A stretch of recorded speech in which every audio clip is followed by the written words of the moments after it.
Hello viewers, Sujoy official YouTube চ্যানেলের আরও একটি নতুন ভিডিওতে আপনাদের সকলকে স্বাগতম। আজকে আমি আপনাদের দেখাবো কিভাবে মোবাইলে এডিটের মাধ্যমে আপনারা ইউটিউবের সিলভার এবং গোল্ডেন প্লে বাটন বানাতে পারবেন।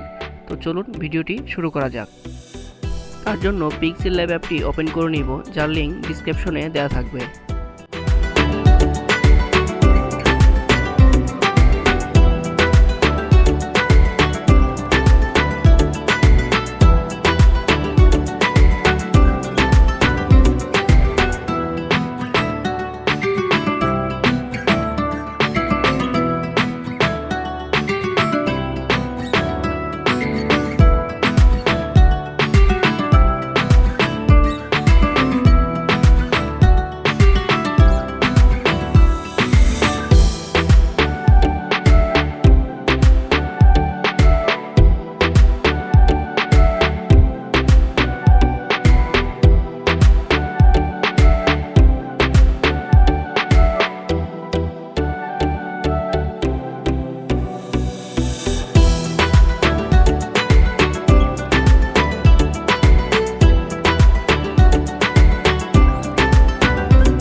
তো আমাদের প্লে বাটনটি রেডি হয়ে গেছে। এখানে আপনারা সিলভার কালারের পরিবর্তে গোল্ডেন কালার ব্যবহার করলেই গোল্ডেন প্লে বাটন হয়ে যাবে। এখন এটার ব্যাকগ্রাউন্ড ট্রান্সপারেন্ট করে আপনারা আপনাদের পছন্দ মতন ছবি বসিয়ে নিতে পারবেন।